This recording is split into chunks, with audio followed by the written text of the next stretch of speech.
Hi,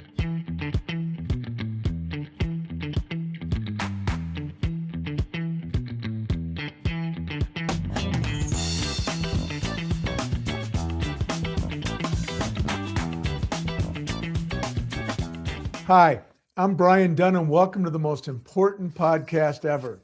What makes it so important? It's not about me, it's about you. This podcast is about ordinary people doing extraordinary things, the moments of resilience, the lessons learned, and the small acts that made a big difference. From retail floors to boardrooms, we'll share the untold stories that shape lives and careers. This week, our guest is Dana Peterson, and I am so excited about this because it is an exploding area of growth that I know so little about. Dana is an influencer, and she's going to talk to us about what that means and how she started that all. Um, Dana is also a stay-at-home mom with 3 beautiful children and a loving husband, and she is managing the full weight of family life and her influencer business all at the same time.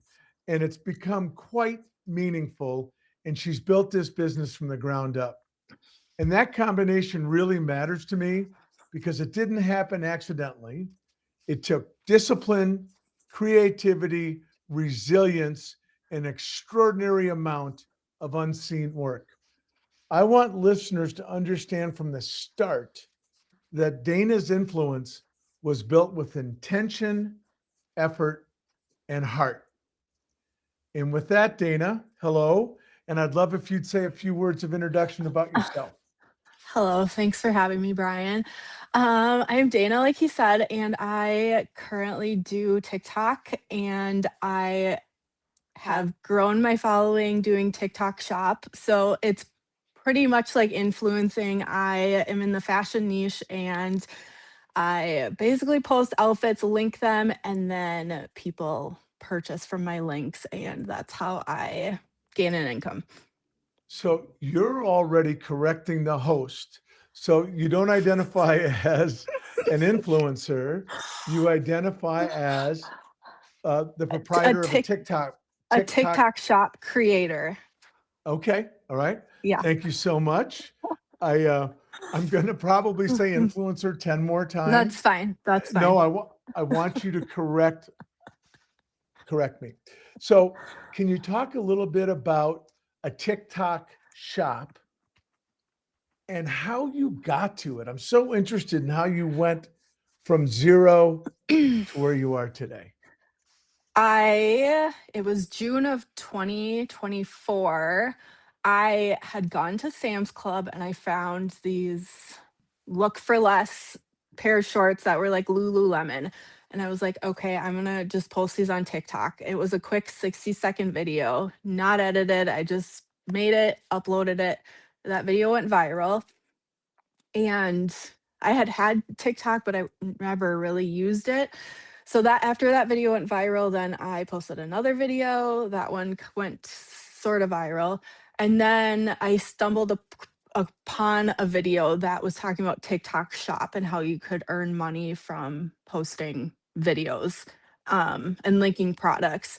So, but the key was you had to get to 1,000 followers in order to be eligible to get into TikTok Shop. So for the next 3 weeks, I posted pretty consistently just mom life stuff, just day-to-day stuff or finding deals at stores, or just everything that has to do with the stay-at-home mom life.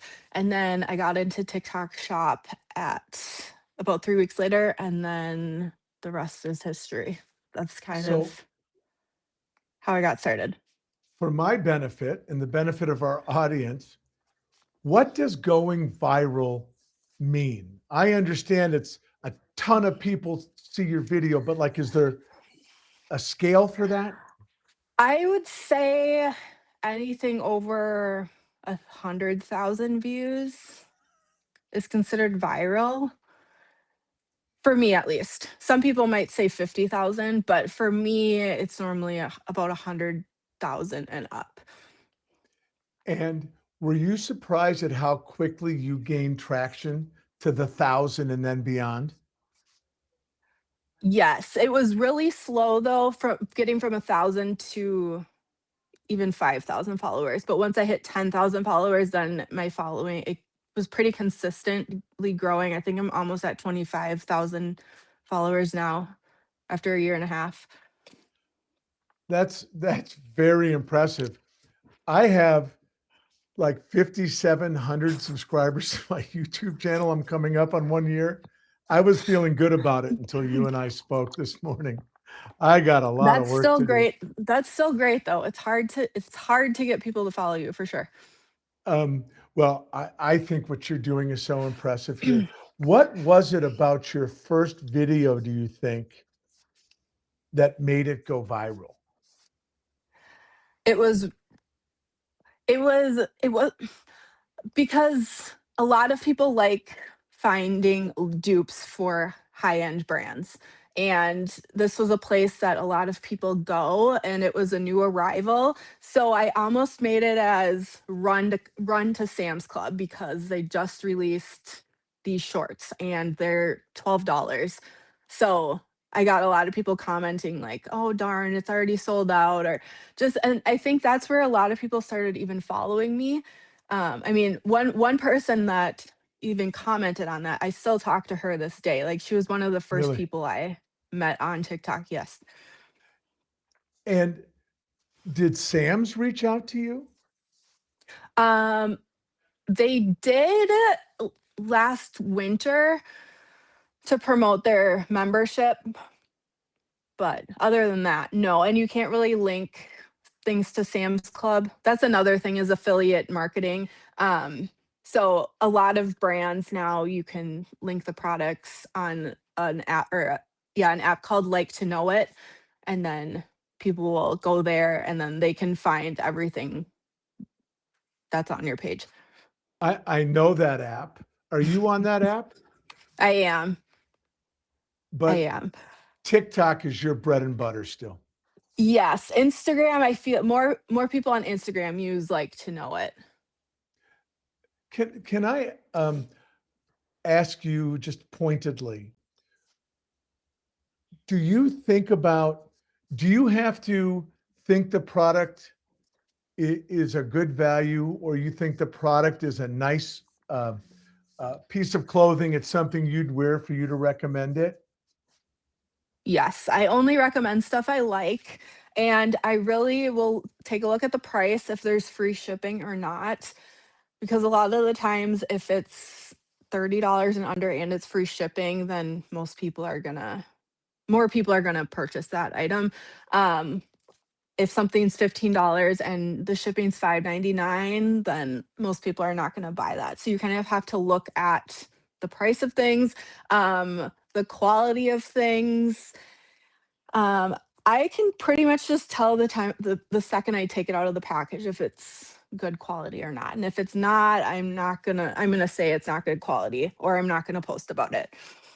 I want to get to your opening videos because I've watched a lot of your stuff, and I think it's very interesting. And we talked a little bit about that today, and I'd like to share it with the audience.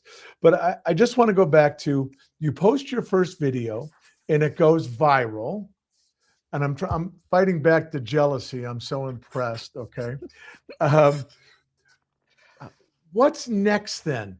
How do you reach out and say to these brands or to these manufacturers, how did you connect with your first one or your first couple?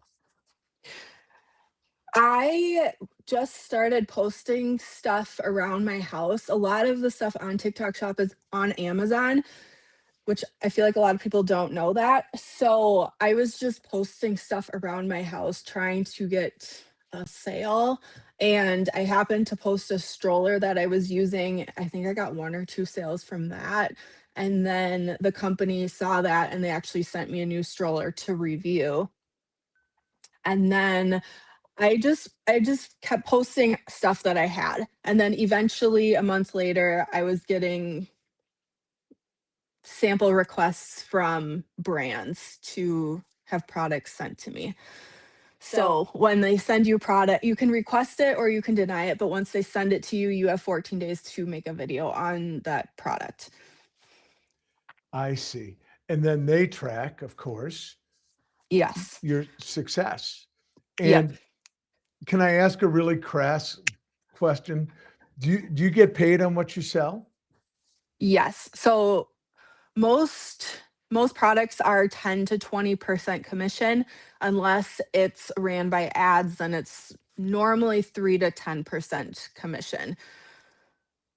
So Okay, organic traffic, you get the full commission, and a sponsored ad is I I less. got you because you're And then doing you the can, heavy. yeah, oh, Go ahead. sorry. No, And no, then go you can ahead. also do flat rate deals. So a company can say, we'll give you X amount of money to make 5 videos. And then you'll get that flat rate no matter what, even if your video doesn't sell anything, but then you'll still get a good commission on top of that if you do sell from it. And do you negotiate all these yourself? Um, I don't. I have an agency that I work with now that brings me brand deals and negotiates for me. So I pretty much tell them if I'm interested in that or if it's too low of a rate. Um, but now I kind of know like what I can ask for from brands because Yep. certain brands have offered me X amount. So it's pretty much per video, they'll do a certain rate. And is it hard to keep track of who owes you what? I have a spreadsheet that I use to track everything. Otherwise, it's very hard to keep track of everything. Because there's a lot of moving pieces, right? And I Yeah. and I Yep. bet you don't have an accounting department.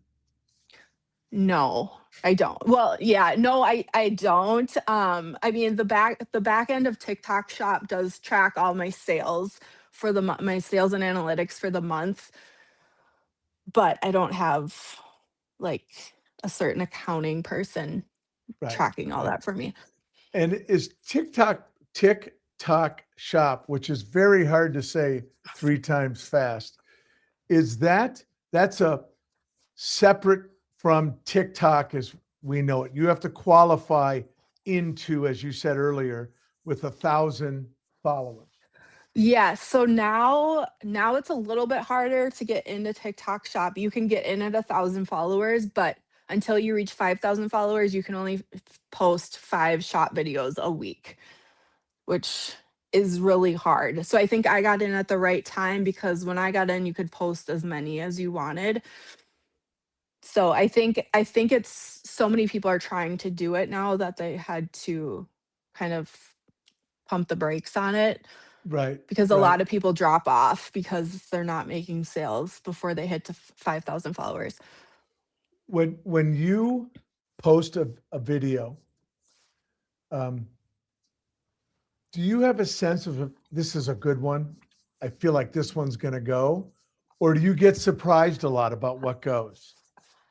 Um, I get surprised a lot, honestly. Like some things that I just post, I like it, but it's not something I thought would go viral, and it ends up going viral. So a lot of things though, I can tell that it's gonna be a hot seller because I can tell if I'm one of the first people promoting it or not.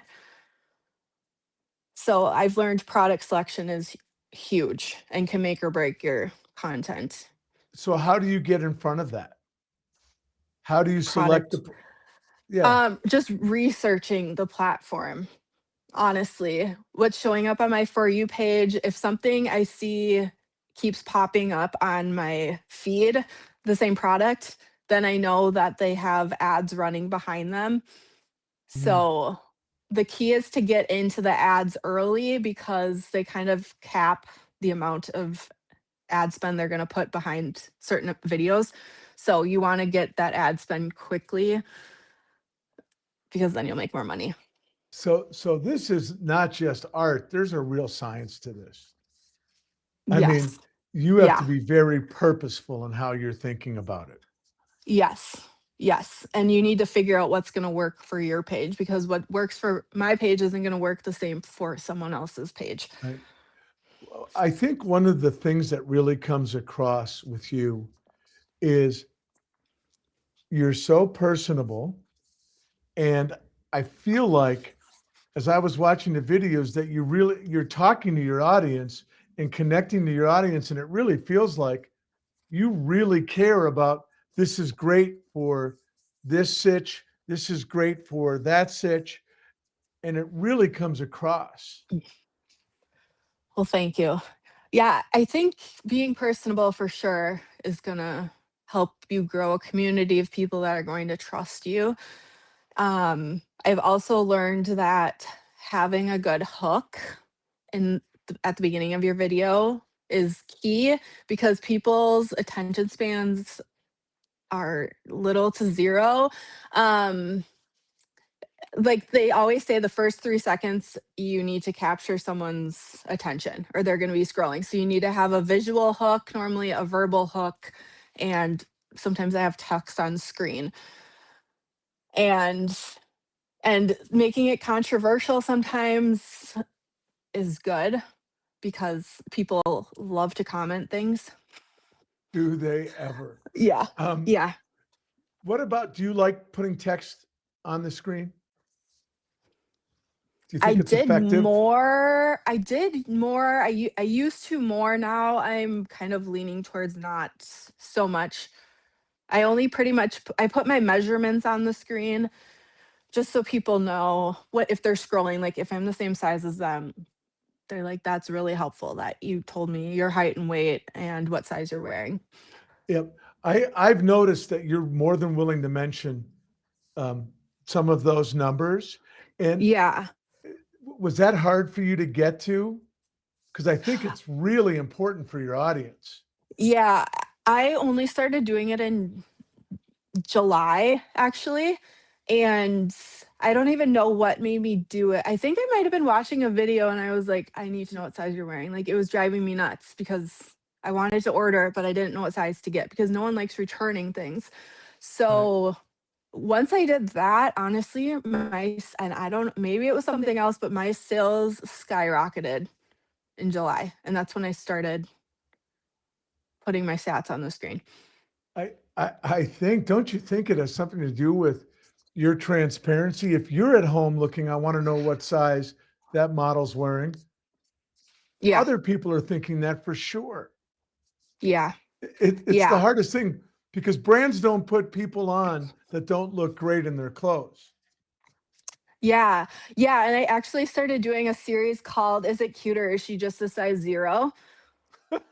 And people really like it because a lot of the model, and I'll put a picture of the model on the screen because I mean, a lot of the models are not relatable. They're just stick skinny people.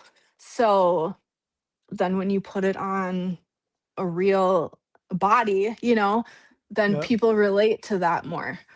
yeah, for sure. I think that's a great name. I think that's a Yeah. great name. Is it cute or is she a size zero? Yeah. I love that. Um, have there been videos you've done that you thought would go great but didn't? Yes. Yeah. Yeah, and they always say to post 5 to 10 videos per product because you'll have a better chance of going viral or gaining traction on your videos. But sometimes I'm just like normally for me it's that first video, the first time I post the product, it's going to go viral. If it doesn't, then I kind of move on. Oh, so you're not going to hammer away with 4 or 5 videos if No. something doesn't N- go. Right. Like when I'm filming, I'll make normally 3 to 5 videos per item. But if it's not gaining traction the first couple days, then I just don't post about it again. But then if it gains traction later, then I have it to post again in my And drafts. when you're making videos, how big's your crew? Me, myself, and I and my iPhone. I I love when you told me that today. It just that's fantastic. It's the ultimate entrepreneurial gig. isn't it? Yeah, yeah, yeah. I mean, you literally it doesn't cost anything to start, which is what's so great about it. It is. It's amazing. How did you pick your target audience? Um, Or do you stay-at-home think of it moms. that way? Do you have a target Yeah, audience? the majority of the people that follow me are between 34 and 45, and most everyone's a mom. So I would say that's my target audience. So I like finding affordable fashion for moms to show them that they can still take care of themselves and dress themselves and look cute even though they're a mom. Which is the most noble thing in the whole world, being a mom. So I think that's just awesome. And I love that you've got a mind where you're thinking about what's good value for these moms. And because everybody wants to look fashionable. And what's the phrase you use? Of course, we don't call them dupes. We don't call them, what do we call them? Look for less. Look for less. Yeah. Yep. Yep. So Look if I looks find okay. yeah, so if I find something I'm like this is a good look for less jacket. And most of the time people know where I'm referring to Yep. um because I don't know. Most people just if they've looked for that product then it's probably showing up on their feed. So a lot of the times the look for less items are what sells really good. I think you're doing really a good service to your audience, and I think it's really awesome. Are there um, things that you intentionally keep off out of your videos, like family, like Yeah, I don't share my kids on my videos. I mean, if it's the back of their head or their hands, uh, I'll do that. Like if it's I'm sharing like a kid craft or something and they need to be like doing it, but yeah, I'm not going to show their faces anymore just because yeah, I yeah, I feel like there's no need especially in what I'm doing. yeah. So, What is yeah. what Yeah. I'm sorry to interrupt. I just want Oh to. no, I'm, no. I'm cognizant of your time. What has surprised you the most about being a visible person? Do you get recognized?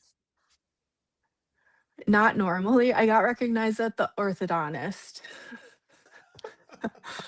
of all places. Yeah, that's the only place I've yeah, been recognized. Yeah. Okay. How do you handle criticism or judgment? Do you get any snarky comments? Not too much. Sometimes I do. I feel like at first it was harder, but now I don't care now. If anything, I just kind of snark back and say, like one video I had, everyone was saying my voice was really annoying. So I was like, okay, well, thanks for the comment. Thanks for pushing my content out further. That's kind of just what I say. Like, okay, you can Yeah. think that. I don't really care, but thanks for the comment because it only pushes my stuff out further. Well, exactly, exactly. But what a worthless comment. You know, Yeah, I just think people don't I mean, they don't know you. So, and half the time it's yeah. I've just learned like you can't take people's comments to heart because they don't know you and it ultimately doesn't matter. exactly. And you don't know if they're coming from a place where they're jealous of your success Right. or if they're actually being sincere. Um, Right. do you think, well, I actually want to make sure we get to this. Can you talk a little bit about the power of the unpacking videos? I really like your unpacking videos. I think they work well because the viewers seeing my first real raw impression of the product. And I think that's relatable. I think because um, I'm going to show it on my face if I don't like it without saying anything. And I think people like that because this is my first time trying it. Like, I'm telling you what I really think. It's not like I'm thinking about what I'm going to say. I'm just kind of saying it right on the spot. And I think those videos do really well. They're spontaneous. Yeah. Yeah. They're spontaneous and they're not scripted. And I think it's so cool. All right, I've got a couple I got to get to. Okay. Okay. What's your favorite part of what you do?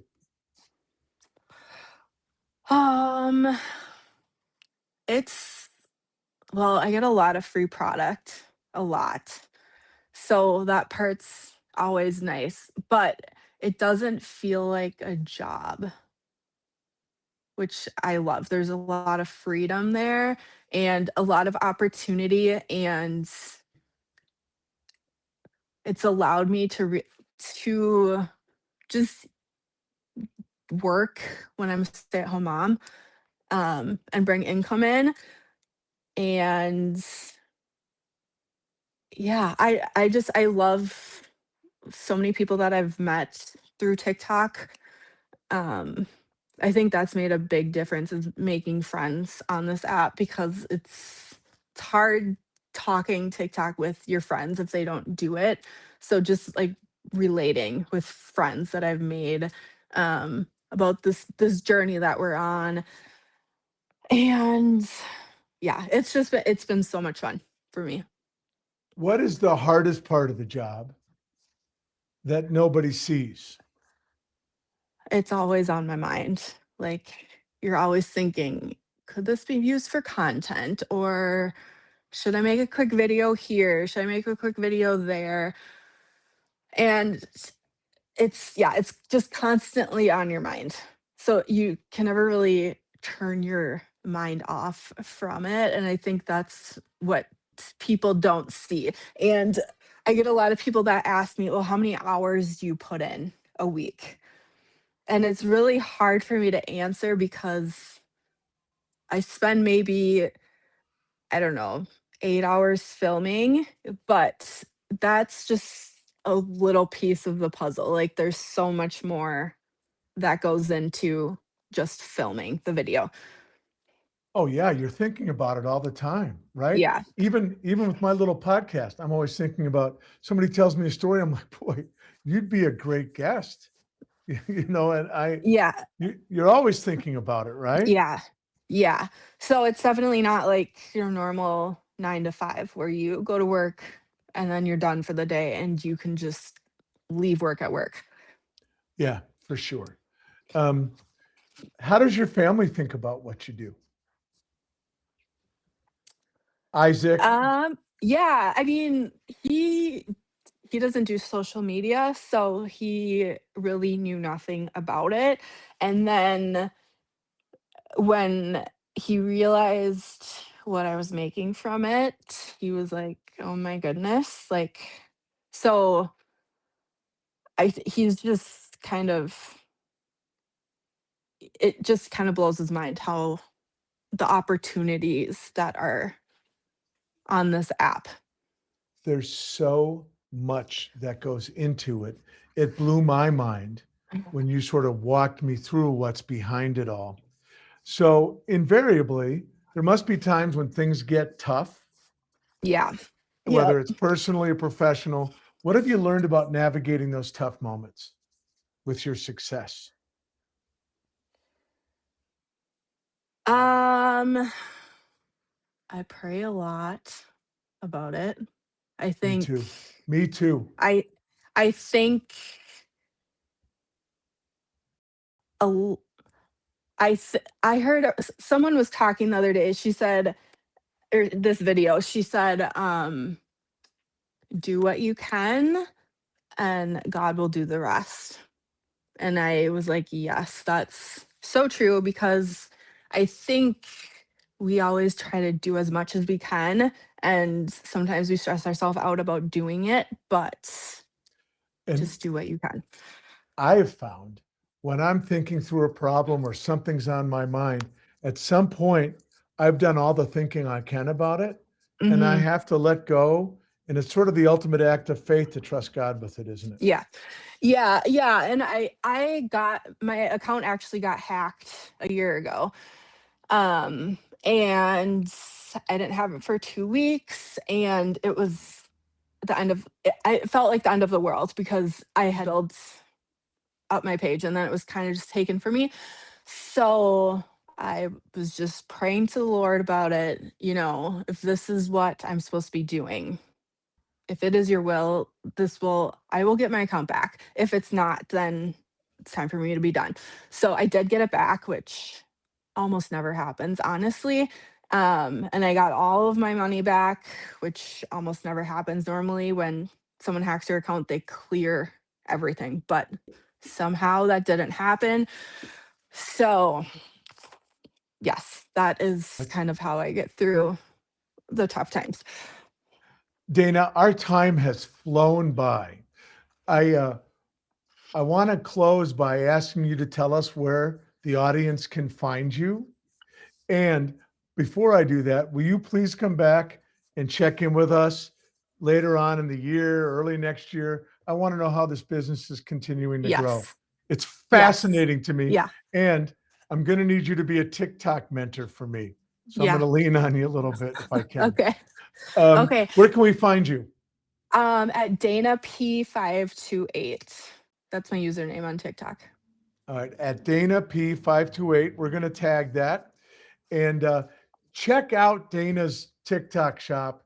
I found it amazing, and I am most definitely not the target audience. Dana, thank you so much for being with us tonight. I really Thank you for appreciate it. having And me. I think we all learned a ton. Well, thank you for having Well, me. you bet. That's it for this episode of the most important podcast ever. A big thanks. I mean, huge to Dana Peterson for being so informative about what happens behind the scenes in TikTok Shop, which is a home of some new, very interesting entrepreneurs. And Dana's most certainly one of those people. And a big thanks to you for sharing your story, and an even bigger thanks to our audience for tuning in. If you enjoyed this conversation, please share it with someone who will find it meaningful. Check out Dana's TikTok Shop, and please subscribe to our YouTube channel. It's free for you, and it really helps us out. And our podcast is available wherever you get your podcasts. And as always, check out our YouTube channel. A couple of quick notes. First, I want to wish a happy birthday to one of our producer, Angelica Garcia. Happy birthday, Angelica. And I want to thank my friends Thomas and Sean who are producing behind the scenes here. I want to thank all my friends at Streetside Studio 7 and Deja Blue House of Coffee. Thanks, everybody. We'll see you next time.